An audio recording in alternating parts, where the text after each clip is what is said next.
بسم اللہ الرحمن الرحیم۔ مطالب الفرقان، سورہ السجدہ، مکی، نمبر 32، آیت نمبر 1۔ قرآن مجید کی تفسیر خود قرآن مجید سے از علامہ غلام احمد پرویز صاحب، اخذ و تلخیص محمد اکبر دکشت بھارتواج، نظر ثانی ڈاکٹر انعام الحق۔ بسم اللہ الرحمن الرحیم۔ اے اللہ، میری تمام تر کوششوں کا مقصد ربوبیت عامہ کے لیے تیری صفات کو بانداز رحمانیت اور رحیمیت معاشرے کے اندر ظہور میں لانا ہے۔ آیت نمبر 1۔ الف لام میم۔ یہ الف لام میم ہے، یا خدائے علیم و حکیم کا ارشاد ہے کہ آیت نمبر 2۔ تنزیل الکتاب لا ریب فیہ من رب العالمین۔ اس الکتاب میں نہ کوئی بات شک و شبہ پیدا کرنے والی ہے اور نہ ہی کوئی بات کسی قسم کے اضطراب پر مبنی نفسیاتی الجھن کا موجب ہے۔ یہ اس خدا کی طرف سے نازل ہوا ہے جو تمام اقوام عالم کی نشو و نما کرنے والا ہے۔ یہی کچھ سورۃ البقرہ میں کہا گیا ہے کہ ذالک الکتاب لا ریب فیہ، سورہ 2 آیت نمبر 2۔ ریب کا مفہوم دیکھیے سورہ 2 آیت نمبر 2 کے تحت۔ آیت نمبر 3۔ ام یقولون افتراہ بل هو الحق من ربک لتنذر قوما ما اتاهم من نذیر من قبلک لعلهم يهتدون۔ کیا یہ لوگ کہتے ہیں کہ قرآن کو اس رسول نے خود گھڑ لیا ہے؟ نہیں، یہ بات نہیں ہے، بلکہ یہ تیرے رب کی طرف سے سر تاثر الحق ہے۔ یہ اس لیے دیا گیا ہے تاکہ تو اس کے ذریعے اس قوم کو ان کے غلط اعمال کے تباہ کن نتائج سے آگاہ کرے جس کی طرف تجھ سے پہلے کوئی آگاہ کرنے والا نہیں آیا۔ سورہ 28 آیت نمبر 46، سورہ 36 آیت نمبر 6، تاکہ یہ زندگی کی صحیح روش اختیار کر لیں۔ آیت نمبر 4۔ اللہ الذي خلق السماوات والأرض وما بينهما في 6 أيام ثم استوى على العرش ما لكم من دونه من ولي ولا شفيع أفلا تتذكرون۔ اللہ ہی ہے جس نے ارض و سما اور جو کچھ اس کے اندر ہے کائنات کو 6 ادوار میں گزار کر پیدا کیا اور اس کے مرکزی کنٹرول کو اپنے ہاتھ میں رکھا۔ سورہ 7 آیت نمبر 4۔ اس کے سوا نہ تمہارا کوئی کارساز ہے اور نہ اس کے مقابلے میں تمہارے ساتھ کوئی کھڑا ہونے والا ہے۔ تو کیا تم اس حقیقت کو اپنے سامنے نہیں لاتے کہ تمہیں بھی اسی کے قوانین کے تابع رہنا چاہیے؟ 6 دنوں میں نہیں بلکہ کائنات خدا نے 6 ادوار میں بنائی ہے۔ فی 6 ایام، سورہ 32 آیت نمبر 4 سے مراد وہ 6 دن مراد نہیں جو سورج نکلنے سے شروع ہو کر غروب آفتاب پر ختم ہو جاتے ہیں۔ تورات میں ہے کہ خدا نے 24 گھنٹوں والے 6 دن میں کائنات بنائی اور خدا نے تھک کر 7ویں دن آرام کیا۔ یہودیوں نے 6 دن کام کر کے 7واں ہفتے کا دن اپنے آرام کے لیے مقرر کیا، جسے خدا کی نسبت سے ہالیڈے کہتے ہیں۔ عیسائیوں نے یہودیوں کی ضد میں ہفتہ کی بجائے آرام کے لیے اتوار کو مقرر کیا۔ دیکھا دیکھی مسلمانوں نے بھی اپنے لیے جمعہ کا دن چھٹی کا مقرر کر لیا، حالانکہ جمعہ کے لیے قرآن نے کہا جب جمعہ کے اجتماع کے لیے پکارا جائے تو کام کاج چھوڑ کر اس طرف آ جایا کرو، اور جب جمعہ کی صلاۃ ختم ہو جائے تو جا کر پھر کاروبار کیا کرو۔ سورہ 62 آیات نمبر 9-10۔ قرآن تو ایک دن کی چھٹی کرنے کی بھی ترغیب نہیں دیتا، یہ کہتا ہے کہ صلاۃ جمعہ کی پکار پر کام کاج چھوڑ کر جمع ہو جاؤ۔ اور صلات کے اختتام پر دوبارہ اپنے کام کاج میں مصروف ہو جاؤ۔ کہنے کا مقصد یہ ہے کہ ہفتے میں چھٹی کرو، لیکن قرآن سے اس کا جواز تلاش نہ کرو۔ فی ستۃ ایام، سورہ 32 آیت نمبر 4 سے مراد 24 گھنٹوں والے دن مراد نہیں ہے، بلکہ عربی زبان میں یوم دور اور عہد پیریڈ کو کہتے ہیں، جن میں یہ خارجی کائنات اس شکل میں معرض وجود میں آئی ہے جس شکل میں آج ہمارے سامنے ہے۔ شفاعت کے لیے دیکھیے سورۃ البقرہ کی آیت نمبر 48 کے تحت۔ آیت نمبر 5، يدبر الأمر من السماء إلى الأرض ثم يعرج إليه في يوم كان مقداره 1000 سنة مما تعدون۔ خدا کا طریق تخلیق یہ ہے کہ عالم مشیت میں ایک اسکیم اس کے سامنے آتی ہے جس کا نقطہ تکمیل من السماء یعنی ارتقاء کا بالائی درجہ طے کیا جاتا ہے، پھر وہ اپنی تخلیق کا آغاز ارض پست ترین نقطے سے کرتا ہے، پھر وہ شے طے شدہ ارتقاء کے بالائی درجے کی طرف آہستہ آہستہ بتدریج اٹھتی اور بڑھتی ہے۔ تخلیق کردہ شے کے ارتقاء کی ایک ایک منزل کی مدت تمہارے حساب و شمار کے مطابق ہزار ہزار سال کی ہوتی ہے۔ مغرب کا مایہ ناز کارنامہ قانون ارتقاء کا انکشاف ہے۔ اس آیت میں بلند حقائق کو سمٹا کر چند الفاظ میں مرتکز کر دیا گیا ہے۔ یہ ایک ہی آیت ارباب فکر و نظر کے لیے یہ ثابت کرنے کے لیے کافی ہے کہ قرآن کریم کسی انسانی فکر کی تخلیق نہیں، بلکہ اس کا سرچشمہ واقعی ماورائے ادراک انسانی ہے۔ زمانہ نزول قرآن میں یہ بات سمجھ میں آ ہی نہیں سکتی تھی جو اس آیت میں کہی گئی ہے، بلکہ 18ویں صدی تک بھی دنیا میں کسی انسانی ذہن میں یہ بات نہیں آ سکتی تھی۔ بعد میں جب سائنس کے انکشافات ہوئے تو یہ آیت ایک حقیقت ثابتہ بن کر سامنے آ گئی کہ یہی وہ بات تھی جو کہی گئی ہے۔ جوں جوں انسان عالم انفس و آفاق میں چھپی حقیقتوں کو بے نقاب کرتا چلا جائے گا تو ہر بے نقاب ہو کر سامنے آنے والی حقیقت اس امر کا ثبوت ہوگی کہ قرآن واقعی حقیقت پر مبنی ہے۔ چھپی ہوئی حقیقتوں کو بے نقاب کرنا بنیادی شرط ہے۔ دراصل سائنس چھپی حقیقتوں کو ایجاد نہیں کرتی بلکہ صرف ان کو بے نقاب کرتی ہے۔ اسی لیے ایک سائنسدان مسٹر ایف جے شین نے کہا کہ ہم کتاب فطرت کو لکھتے نہیں بلکہ ہم کتاب فطرت کو صرف پڑھتے ہیں۔ 1400 سال پہلے ہی نہیں، قدیم ترین مذہبی کتابوں میں بھی یہی بات سامنے آتی ہے کہ خدا نے کن کہا تو کائنات اپنی موجودہ شکل میں موجود ہوئی۔ ہم مسلمان بھی سمجھتے ہیں کہ خدا نے کن کہہ کر آدم کا پورا پتلا بنایا اور پھر اس میں پھونک ماری تو وہ چلنے پھرنے لگا۔ اس کا دل نہ لگتا تھا تو خدا نے دل بہلانے کے لیے حوا کو آدم کی پتلی چیر کر پیدا کیا، یعنی مرد و عورت کو پہلے ہی دن سے موجودہ شکل میں پیدا کیا۔ بہرحال اس تصور کا قرآن سے کوئی تعلق نہیں، یہ تصور تو تورات سے لیا گیا ہے۔ گویا مذہبی تصور کے مطابق یہ اجرام فلکی، یہ پہاڑ، یہ دریا، یہ درخت، یہ مویشی، یہ حیوانات اور انسان کن کہتے ہی اپنی موجودہ شکل میں تخلیق ہو گئے تھے۔ 1400 سال پہلے ہی نہیں بلکہ 200-300 سال پہلے مغرب کے مفکروں کا بھی یہی تصور تھا کہ ساری چیزیں پہلے دن موجود شکل میں سامنے آ گئی تھیں۔ 200-300 سال پہلے تحقیقات شروع ہوئیں تو نظریہ ارتقاء تھیوری آف ایولیوشن بے نقاب ہو کر سامنے آیا کہ انسانوں سمیت یہ کائنات پہلے دن سے اسی شکل میں سامنے نہیں آ گئی تھی، بلکہ ہر شے کی تخلیق کا آغاز پست ترین درجے سے ہوا تھا، پھر لاکھوں کروڑوں سال کی ارتقائی منازل طے کرتی ہوئی اشیاء بنتی اور ابھرتی موجودہ شکل میں پہنچیں۔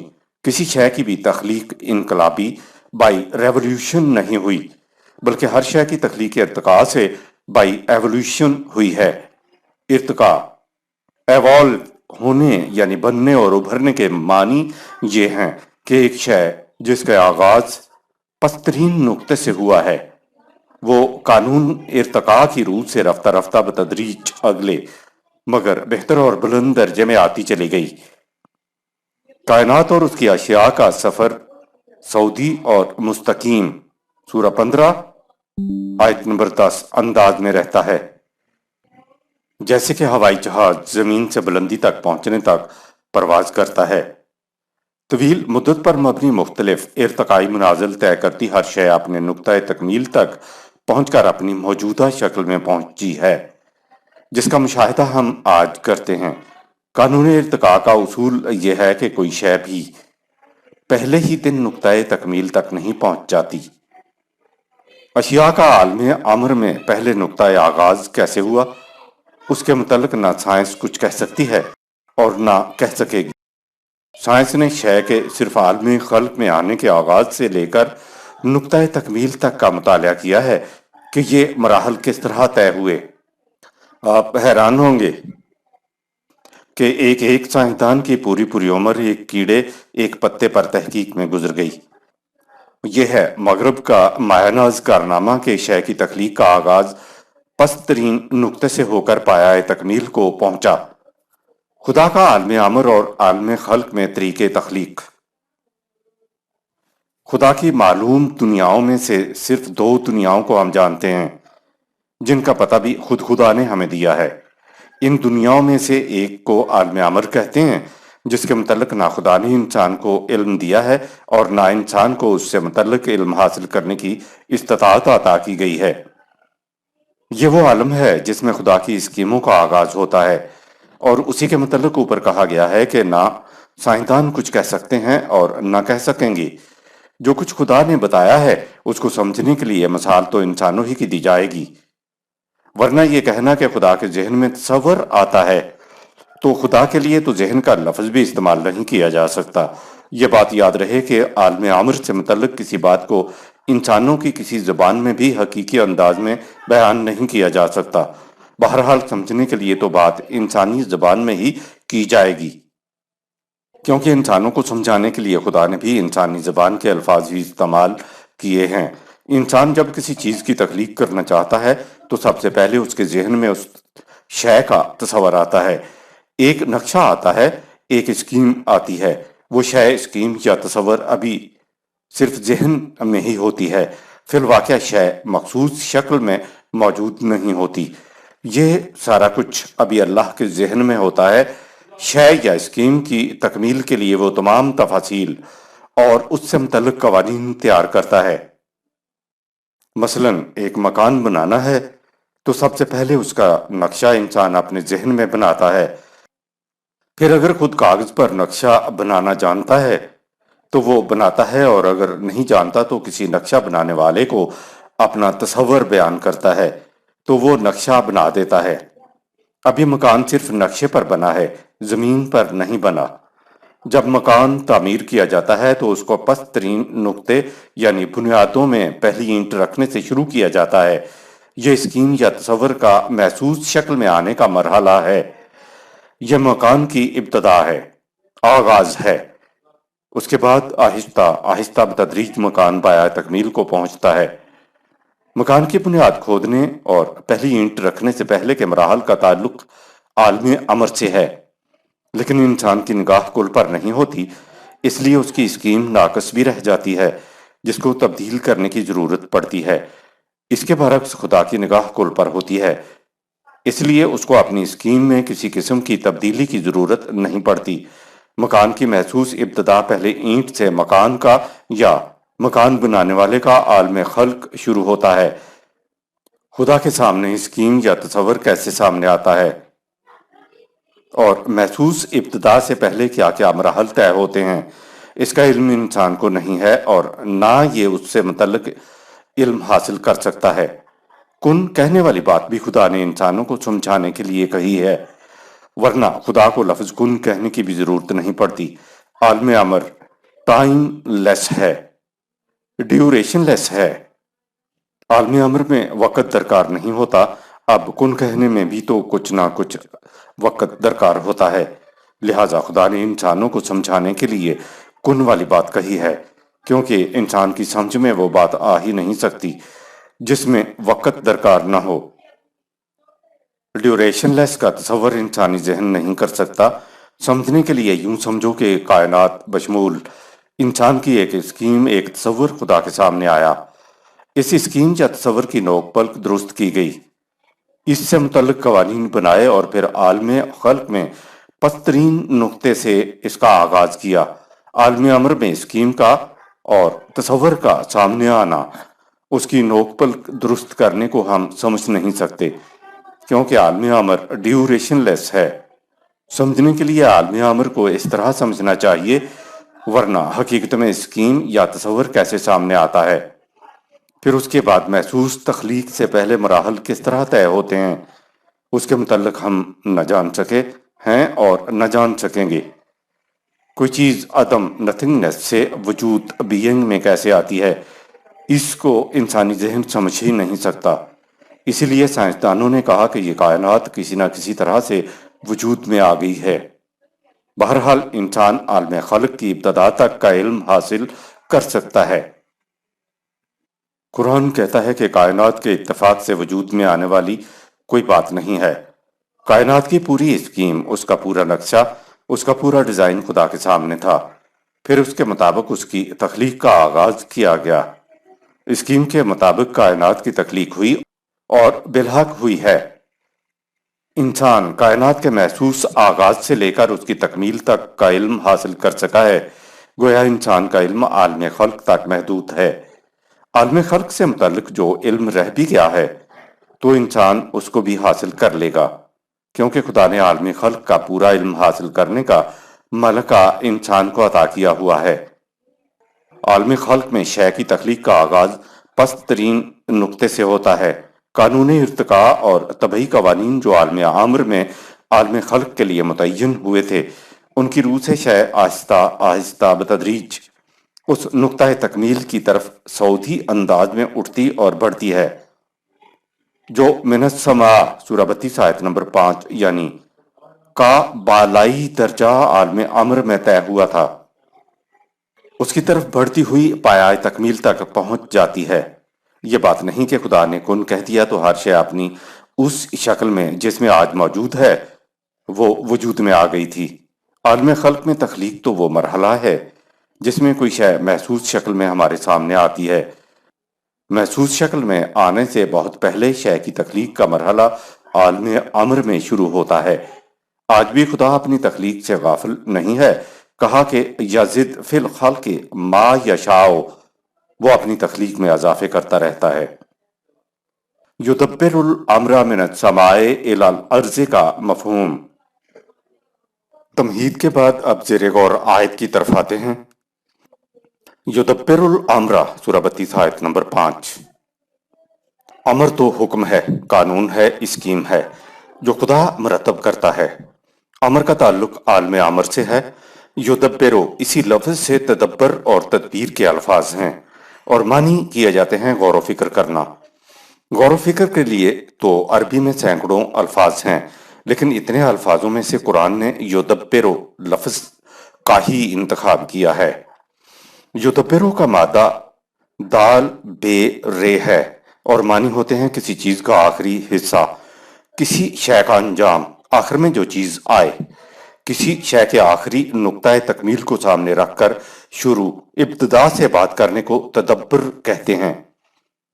دیکھا آپ نے قرآن کا انتخاب، یعنی کسی شے کے نقطۂ آغاز سے نقطۂ تکمیل یعنی ارض سے سما کے سفر کو پیش نگاہ رکھنا یدبرو کہلاتا ہے۔